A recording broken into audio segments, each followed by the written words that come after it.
Hii imekuwa ni moja kati ya video ambayo imesambaa mtandaoni ikimuonesha Mwijaku akiwa ameenda kwenye mji wa Maka kwa ajili ya kufanya hija, ambayo kwa Waislamu hufanyika kila mwezi wa Dhul-Hijja ambao ni mwezi wa 12 wa kalenda ya Kiislamu, na hufanyika hasa kuanzia tarehe 8 mpaka tarehe 12 za mwezi. Na hii mara nyingi sana hufanyika kwa Waislamu wale ambao wana uwezo wa kwenda huko angalau mara moja kwa mwaka. Sasa katika hija hiyo kumeibuka mambo mengi ambayo Mwijaku ameyaonesha kule, na yameleta sintofahamu kwa baadhi ya watu ambao ni wafuatiliaji na ni watu ambao wanafuatilia sana masuala ya dini, kutokana na the way ambavyo alivyokuwa anafanya. Kwa mujibu wa dini na kwa mujibu wa vitabu vya dini vinasema kwamba unapofanya ibada inabidi ifanyike katika eneo la siri ambalo wewe na Mwenyezi Mungu wako ndio mnakuwa unajua kwamba unawasilisha kitu gani na unataka ni kitu gani ambacho akusaidie. Lakini kwa Mwijaku imekuwa kama vile ni kufanya show off, na komenti za watu mbalimbali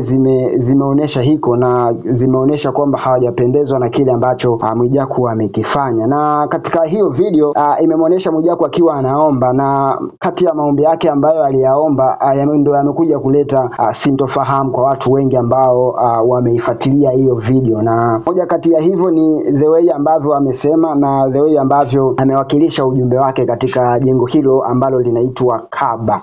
Umeona, moja kati ya jengo ambalo Waislamu wengi wanakuaga wanaenda kwa ajili ya kushika pale na kusema kipi ambacho Mwenyezi Mungu anatamani awafanyie, si ndivyo? Lakini moja kati ya vitu ambavyo Mwijaku ameviwasilisha pale na vimeleta mkanganyiko kwa baadhi ya watu ni namna ambavyo amesema kwamba awahukumu au awape adhabu wale wote ambao wataenda kinyume na hoja ambayo walikuja nayo Chadema kwenye mkutano wao ambao walikaa wakasema kwamba no reform no election. Ni moja kati ya hoja ambayo imeleta maoni mengi kutoka kwa baadhi ya watu kutokana na the way ambavyo uchaguzi nchini Tanzania umekuwa ukiendeshwa, na ilikuwa na maana moja kwamba kunatakiwa kufanyike mabadiliko kwenye system ya masuala ya uchaguzi, uwe uchaguzi ambao ni wa huru na haki, yani vyombo ambavyo vinahusika zaidi na usimamiaji wa masuala ya uchaguzi ambao tunaelekea kufanya ni mwaka 2025 ambao ni mwaka huu, na I think itakuwa ni mwezi wa 10 mwaka huu, mwaka 2025. Na moja kati ya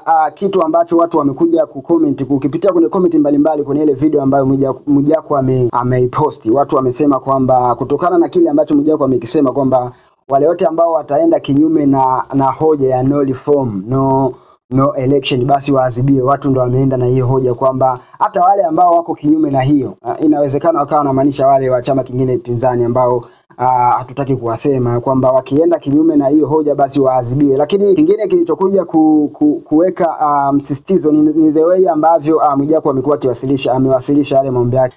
Mungu amuongezee maisha mema au amuongezee maisha marefu Rais wa Jamhuri ya Muungano wa Tanzania, anamzungumzia Daktari Samia Suluhu Hassan. Sasa kumekuwa kuna negative comment kuhusiana na hiko ambacho Mwijaku amekifanya hapo, lakini all in all tunataka kusema kwamba unapoenda kufanya ibada yoyote ile, hata yule ambaye unanisikiliza muda huu, basi ni vyema zaidi unaifanyia ibada yako katika sehemu ya asili ambayo Mwenyezi Mungu yeye ndo anakuwa anajua, na wewe ambaye unafikisha maombi yako kwa Mwenyezi Mungu anakuwa anajua. Na watu wamekuja kudoubt kutokana na comment ambazo zimeonekana pale kwamba watu wengine wanasema kwamba Uislamu umekuwa kama vile ni show off, na wengine wanasema kwamba ni better zaidi walivyostay kuwa Wakristo kuliko kuhamia kwenye dini nyingine, kutokana na the way ambavyo Mwijaku amevifanya hapo. Na sio kitu kizuri, kwa sababu always unapotaka kufanya kitu basi fanya kwa ajili ya manufaa yako, usifanye kwa ajili ya kuwaonesha watu wengine kwamba ninaweza kufanya hivyo.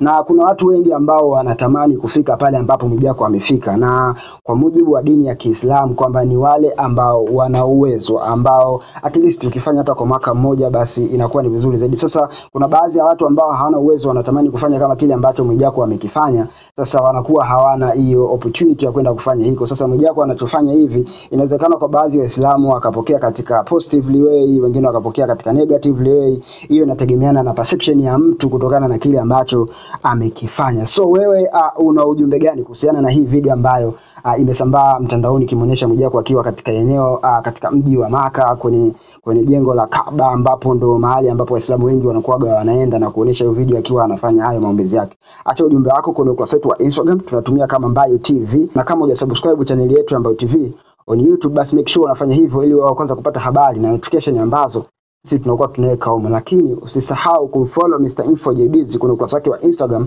anatumia kaa hivyo. Chao.